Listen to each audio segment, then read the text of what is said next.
Episode 17, Malam yang penuh jarak. Malam itu, Albi menggandeng Nia menuju kamar pengantin yang telah disiapkan khusus untuk mereka. Kamar itu begitu megah, lampu temaram, bunga segar di setiap sudut, dan jendela besar yang menghadap kota yang masih berkilau meski hari telah larut. Setelah memastikan Nia masuk dengan aman, Albi pamit sebentar. "Aku akan kembali sebentar lagi," ucapnya lembut. "Ada teman-temanku dari London yang ingin berpamitan sebelum pulang." Nia mengangguk pelan. "Baiklah, tidak apa-apa." Pintu tertutup. Keheningan menyelimuti kamar itu. Nia menarik napas panjang. Tangannya sedikit gemetar saat ia mulai melepas gaun pengantin dan aksesorinya. Semua terasa seperti mimpi, atau mungkin kenyataan yang terlalu cepat datang. Ia mengunci pintu, lalu membawa handuk menuju kamar mandi. Dalam pikirannya, Albi pasti akan lama berbincang dengan teman-temannya. Air hangat mengalir, sedikit meredakan ketegangan di dadanya. Sementara itu, tanpa ia sadari, Albi telah kembali. Kartu akses di tangannya membuka pintu kamar dengan pelan. Ia masuk, melepas jas, lalu merebahkan diri di sofa. Rasa lelah akhirnya menuntut tubuhnya. Sejak pagi, ia berdiri, menyapa, tersenyum. Peran yang belum sepenuhnya ia fahami. Pikirannya kembali teringat pada bisikan Sultan tadi. Nia tidak pernah dekat dengan laki-laki. Jangan memaksanya. Albi menghela napas. Ia memutuskan satu hal. Malam ini bukan tentang apapun selain memberi ruang. Saat ia tenggelam dalam pikiran, pintu kamar mandi terbuka. Nia melangkah keluar, masih sibuk mengeringkan rambut. Ia belum menyadari ada orang lain di ruangan itu. Albi tanpa sengaja melihat Nia hanya dengan balutan handuk. Matanya terpaku, pikirannya melayang jauh. Nia masih berjalan. Beberapa langkah kemudian, pantulan di cermin membuatnya terdiam. Ada sosok pria di sofa. Jantungnya seolah berhenti.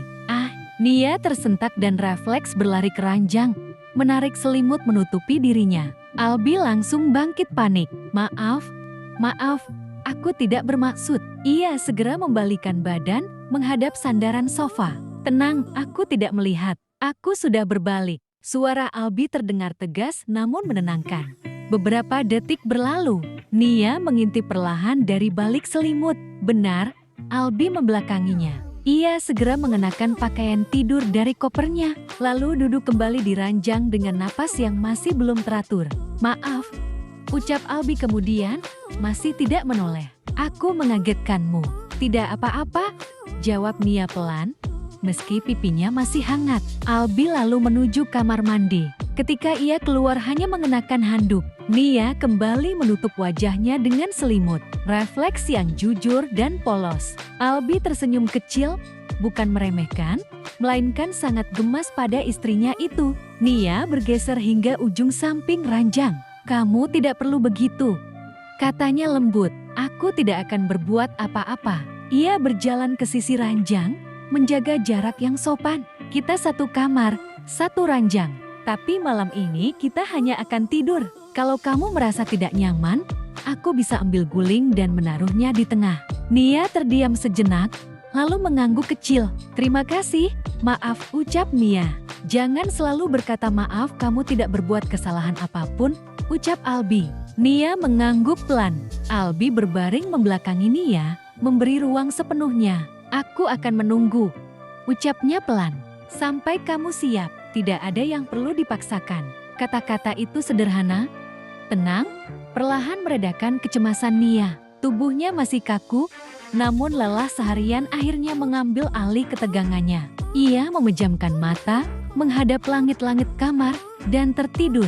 Beberapa saat kemudian, Albi berbalik pelan.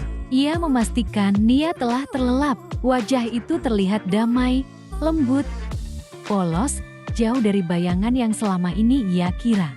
Dengan hati-hati, tanpa menyentuh terlalu lama, Albi mengecup pipi Nia dengan sangat ringan. "Selamat tidur," bisiknya. Lampu kamar meredup. Dua insan tertidur dalam satu ruang. Dipisahkan jarak yang sengaja dijaga, namun perlahan ditautkan oleh rasa yang mulai tumbuh, pelan, tanpa paksaan. Dan pagi nanti, jarak itu akan diuji oleh kenyataan baru yang menunggu di balik cahaya matahari. Bersambung.